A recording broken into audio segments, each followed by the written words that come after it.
And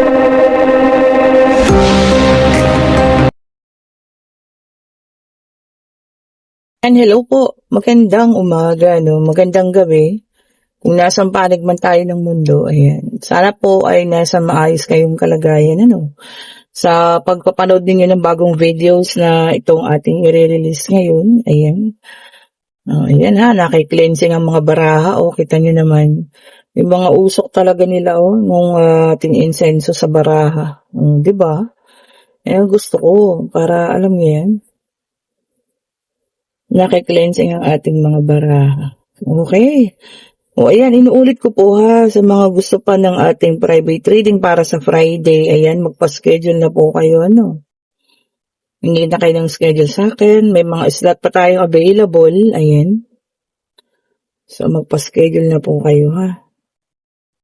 Okay. Sa una, meron tayo ditong 7 of Swords. Meron tayong 10 of Cups. And di pala swords yun po ha, 7 of Wands, tapos ito 10 of Wands. So, yun na una. Ano ba yan? Hirapan na to ha. Lignan pa po natin ha, kung ano pang ibibigay ng ating baraha.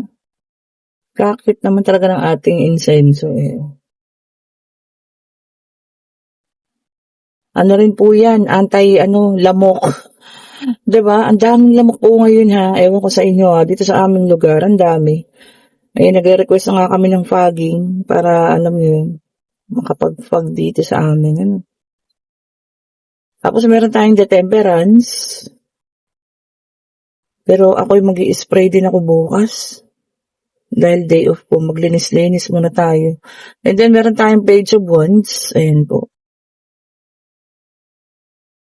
Gusto ko mag-spray ng buong bahay kasi yung mga aso rin po, nagkaka-dengue rin pagka alam niyo yun, nakagat ng lamok. And then meron tayo ditong 4 of Cups, meron tayong The Empress. Okay. Tingnan pa nga natin. Okay, The Justice. Okay, napakaganda nitong ating baraha for today ha.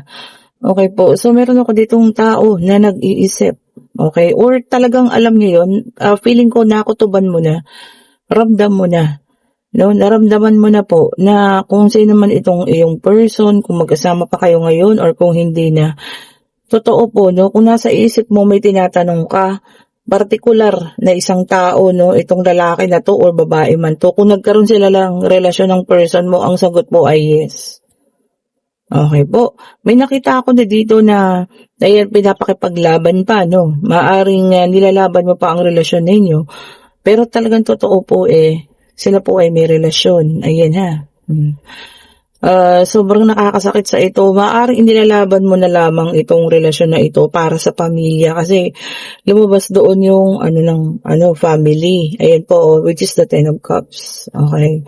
Pero alam mo ba na sa pagkakataong ito, kahit may pagsisisi dito, no, kasi meron tayong apathy card, pero nandoon na rin po ang kanyang kagustuhan na, alam mo yan, pagtalikod ba or pag-alis sa relasyon ninyo, no? Kasi talagang kahit siguro siya yung, alam niyo yan, aayaw na siya or gusto niya sana munang bumitaw na. Pero mapilit po itong babae. O, ayan ha. So, kung nakakutuban mong sila, tama ka po ng iniisip. Ngayon, kakailanganin mo ng temperance, no? Si Angel Temperance. Balansehin po, ayan, no? Ang iyong pag-iisip, ang iyong puso, ayan ha. Kasi malaking emosyon ito maaring ito po ay isang emosyon na malaking sasabog sa harapan mo ha. Kung ikaw man ito, alam mo yun, talagang as in, malaking kumbaga nakukutuban mo na to pero ito na yung confirmation po. Makukonfirm mo na, malalaman mo na, no? So, kung may particular kang pinaghihinalaan na, alam mo yan, lagi mong naiisip na baka may relasyon silang dalawa, hindi kaya. Tama ka po ha. Totoo po ang iyong naiisip. Ayan. So, takpan muna natin sapagkat sila ay, ayan na. Para maganda. Di ba? Ayan pa isa. Ang kulit ko talaga eh. Ayan na po. Para maganda ba yung usok? Eto na ha. Ikaw po yan. Ang emosyon po ay magiging, alam niyo yan? Parang roller coaster. Pag-aawa mo sa sarili mo, kumbaga mabubunyag sa'yo yung katotohanan eh. Although meron ka na talagang hinala o kutob noon pa man. Pero eto na nga, kumbaga maano na siya sa inyo, no? Mabubunyag na. Okay, and then meron tayo ditong the earth sign, Taurus, Virgo, and Capricorn. Okay po. Sabi niya rito, no, mag-focus ka na lang muna sa financial. Okay? So, maaaring magkakaroon tayo ng mga ganong pakiramdam. Pero siguro mas maganda ngayon, mag-focus tayo sa kaperahan po. Okay po. Kasi, alam niyo yan, kahit naman na anong gawin mo, kung ang taong ito ay nagsisisi lang at wala naman talagang, alam niyo yan, wala sa puso niya, yung pagbabalik sa'yo, wala naman po tayong magagawa, di ba? Kahit pa anong gawin mo, kung talaga namang ayaw na sa'yo, magmakaawa ka man dyan, ilang beses mo man siyang kausapin, wala na po eh. Diba? Kumbaga, totally yung attention niya nasa ibang tao na hindi na po sa inyo, hindi na sa pamilya ninyo kung may pamilya kayo, ha? And then, meron tayo ditong Ace of Wands sa fire sign. Tama-tama, para sa'yo. New beginning. Okay. Doon na lang tayo, ha? Sa new beginning po. Mag-umpisa. Sabi ko nga kahit mag-isa ka, no? Basta may trabaho ka, kaya mong buhayin mga anak mo, go lang po. Makakayanan mo po lahat ng mga bagay na yan. Di ba? Hindi mo kakailanganin ng taong ganyan kung, alam mo yan, kung kaya-kaya mong buhayin ng sarili mo po. Yan pala ay fire ha. Ito earth sign na naman, 8 of Pentacles na ka-reverse. Siya ngayon, problemado. Financial, tawag dito. Siguro nakarating sa trabaho, no? Baka, alam mo yan, hindi ko alam kung katrabaho niya to na pinaghihinalaan mo, ha? Kung maaari silang matanggal dalawa sa trabaho po. Yung sa'yo naman yan. And then, meron tayong the Emperor, the fire sign, naka-reverse, Sabi niya rito, stubbornness o tigas ng ulo. Tama. Hindi na natin to kaya mapasunod. Ang taong matigas ng ulo po, ha? Kahit anong gawin mo, pakikipag-usap. Pakikipag-usap ng maayos, paghingi ng tawad, or ikaw pa yung hihingi ng tawad kahit hindi naman. Wala na po eh. Kahit na nagsisisi man yan, katigasan pa rin ang ulo niya, yung pa rin ang susunodin niya. Okay, and parang related pa rin. Tignan niyo naman, air sign. 7 of Swords, Gemini, Libra, and Aquarius. Okay po. Dishonesty. Ayan ha. Pwede rin sa iba yan. Meron kayong mararanasan ngayon na dishonesty po. Ayan. Ang sakit nun, Yun sa ganung punto na ang tagal mo nang pinaghihinalaan pero nag-iisip ka na, teka muna, baka hindi naman. Di ba? Baka nag-overthinking lang ako. Tapos ngayon, biglang babagsak sa harapan mo na totoo pala. Di po ba?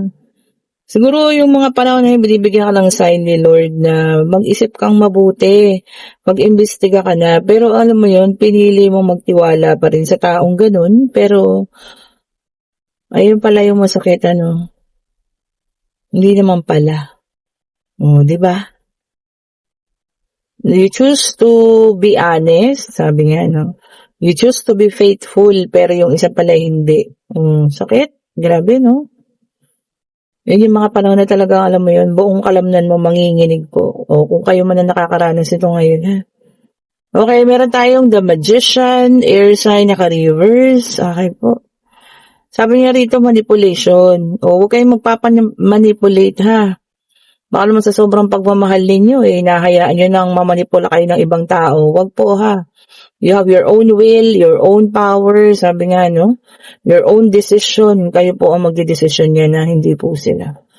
Okay? Ay, mga manipulative na tao ngayon ha. Hindi lang yan sa love life, pati sa trabaho. Mamanipula kayo. O, diba? Para lang makapanlamang po. Okay, and then meron tayo ditong Nine of Cups in reverse, water sign. O, lumabas na po lahat ng zodiac sign sa water, air, earth, fire. Okay po. Kalungkutan, sabi niya, no? Lack of inner joy. Sabi niya. So, may kalungkutang nararamdaman. Sabi nga, kung ano man ito. Siguro sa panahon din, kasi parang medyo malungkot pag tag-ulan. Ayan. Makakaramdam tayo ng mga kalungkutan at naaalala din natin, mga past, di ba, no? So, ayan, labanan ha. Paglabanan po, kung ano man tong kalungkutan na darating sa inyo ngayon. Napakaraing naman nito. Sige na, huwag natin pigilan. Unahin po natin yung unang bumagsak na yun. Okay, the Hermit, which is an earth sign, sabi niya, no? Meditation. Ayan. Kailangan natin mag-meditate, magdasal, kausapin ng Panginoon. Baka, alam niyo yun, nakakalimutan na rin natin paminsan, yung mga ganong bagay. Ayan po, ha. Kahit naman sa sarili niyong kwarto, ayan, kung gusto niyo lang talaga makipag-usap, magdasal ng taimtim po, ha. And then, 7 of Wands sa fire sign, sabi rito, maintaining control, holding on your own. Ayan ha. Maaring mag-isa ka lang, na ipaglalaban yung isang bagay at yung iba ay against. Wala tayong magagawa kapag gano'n Kahit pasabihin natin na tama ka or ano ka pa, pero pag pinagtulungan ka nila, kumbaga, wala. Talo at talo ka pa rin. So, hayaan mo na po ha. Kumbaga, hindi mo na kayang ilaban yung kapag nagkampi-kampihan sila Okay? So, hayaan mo sila. Bahala sila sa buhay nila. Kung ayaw nila maniwala sa iyo, bahala sila. And then, meron tayong 7 of Pentacles, which is an earth sign. Okay? Sabi niya rito, limited success. So, ayan po ha. May limit. Kumbaga, hindi siya ganun kadali magtatagal. So, kung successful tayo ngayon, magsubi-subi na ha. Pagdating sa financial, kung medyo maganda ang kitaan, medyo subi-subi na tayo, Kasi limited lang daw po. Hindi siya long last. So, ayan, tingnan pa natin ang ating lalabas sa ating mga baraha. Okay. Alam nyo, ang sa situational reading, mas masakit yan kung nasa abroad, yung makakatanggap ng balita or makakakita mismo ng ebidensya na may ganong pangyayari yan. Kasi wala kang magagawa po dahil malayo ka. Diba? Hanggang doon ka na lang sa pag-iyak correct me if I'm wrong. Hanggang doon ka na lang sa pag-iyak. Tapos kung wala ka pang kasama dyan na mapagsasabihan mo, talagang alam mo yun, sarili mo lang talaga, yung iniiyak mo yun sa gabi-gabi, diba? Yung mga team abroad dyan, tama ba ako? Yung mga nasaktan or nasasaktan sa ngayon, So, siguro, dasal lang talaga at sa Diyos na lang tayo kumapit. Meron naman tayong nakitang ito kanina pala. Ayan, Ayan. The judgment. Justice pala. Ayan ha. Huwag ka mag-alala. Meron at meron pong ipapataw na parusa sa kanila. Diba? Hindi naman po pwedeng nakasakit na kayo ng tao, maligaya pa kayo. Di naman. Diba po? Meron at meron po ha. Huwag ka mag-alala. Antayin mo yung karma para sa kanila. And then, meron tayong Knight of Wands, which is a fire sign. Okay? Naka-reverse naman. Stress. Pagod. Ayan, makakaramdam na raw po. Siguro kasi pa-weekend na. Wednesday na ngayon malapit na naman ang weekend. Ayan, nararamdaman na naman natin yung mga pagod-pagod dyan. And then, meron tayong Queen of Cups, water sign, naka-reverse din, Eto na nga, tignan nyo yung huli, unfaithfulness. Ayun. Siya yung topic sa una, sa ating situational reading. Hanggang, alam nyo yan, sa pagtatapos ng deck of cards, siya pa rin, unfaithfulness. Bakit nga ba? Diba? Alam niyo, meron akong tinanong ng katrabaho ko last week, nagkita-kita kami, ayan. Ka-work ko sila dati pala, ngayon ibang company na. Tapos yung katrabaho namin na na lalaki. Tapos tinanong namin siya, sa issue ng cheating. Sabi ko, ba't kasi kayo nag-cheat? Tapos ang sagot niya sa amin, alam nyo, hindi lang naman kami ang may kasalanan. Sabi niya gano'n. Hindi naman kami magiging interesado kung walang babaeng, alam niya yan, umaali-aligid. O, diba? Totoo rin naman po. Huwag natin i-blame lahat sa kanila, no, ng kasalanan. Kasi kung ang isang babae, talagang alam mo yun, kahit maramdaman niya pang may gusto sa kanya yung lalaki, iiwas siya. Wala pong magaganap at magaganap, ha. Sabi nga nung nung ka-work ko din dati na isa. Alam mo yun, walang malanding, alam mo yun, walang matinong lalaki. Ayan po, ha. Sa malanding babae. O, diba? Totoo naman. Ayan. Hello sa mga ka-shoutout sa mga ka-work ko dyan. Ayan. Ewan ko mga subscriber ko yung mga yan. Hindi ko kasi sinasabi. Pero mga ka-work ko po yan dati. Pero tama po, diba? Totoo naman yung sinabi nilang dalawa. Which is true. O, diba? So, hindi natin din kasi kayang i-blame lahat dun sa partner mo, ha. Totoo din, pag si bruha kasi gumalaw, o diba? Alam mo yan? Pag si bruha gumalaw, wala ka nang magagawa eh. Parang ahas yan. Ahas. Ito, may number tayo rito ha, number 4. O, ayan ha, para sa mga numero. O, ito na. Yan, kumuha na kayo ng mga lapis at ballpen. Okay po. Lapis at ballpen. O, ayan po, kumuha na kayo para makuha ninyo mga numerong lalabas. Tignan pa natin, Nag-coffee kami noon. Ay, nag-samgyup muna pala kami, nag-coffee. Ayan, tapos nagkwentuhan kami. Ayun po ang mga kwento nila. And then, meron tayong Queen of Wands. Ayan. Okay. Walang numero. Tignan pa po natin, baka meron pa ha. Pero ang unang numero ay numero 4. Okay, number 4. Oh, ito pa. Ikot-ikot. And then, meron tayo ditong number 7. Okay. O, 4, 7. And number 1. O, ang The Magician. 471 po ang ating numero. Ayan, ilista nyo na. At inyong tayaan bukas kung nais ninyo. Ngayon, pwede na tayo magtanong pag sa trabaho, financial, pag-ibig, kaperahan, ano man yan, basta answerable by yes or no. Pag-travel, Divine Universe, ibigay mo po sa amin ang kasagutan sa kanilang mga katanungan po, sa kanilang puso at isipan. Isa lang po, para hindi naman kami magkalito-lito rin eh. Hindi po ba? Ayun na. And yes po ang sagot. Ayan, at merong mamalaking, alam niyo yung kaperahan pa parating, potential financial new beginning. Ayan po ha. Meron ding opportunity, bagong trabaho para sa iba. Meron ding magbubukas sa mga business dyan. Ayan, prosperity. O baka may inaasahan kayong paparating na pera. Ayan na po. Nasa kamay nyo na. Medyo malaki yan ha. O taya tayo sa loto, baka tayo manalo ng malaki. No? Kayo na maglagay ng kombinasyon. O ayan ha. Basta ang numero ay 4, 7, and 1. O, ayan po. Maraming salamat po sa inyong mga panonood. Ayan, sa mga bagong subscribers, sa mga datihan na, sa mga bumabalik po ha. Thank you so much po sa inyo. Ayan, sa lahat po na nag-a-avail ng ating mga bracelet dyan. Ayan, kung gusto nyo pang mag-order, mag-message po kayo sa akin. May pa-JNT tayo bukas sa habol-habol na sa mga order ninyo. Ayan po ang ating mga Lucky Crystal bracelet po. Ayan, mga original po yan ha. O, ayan, mga original po yan.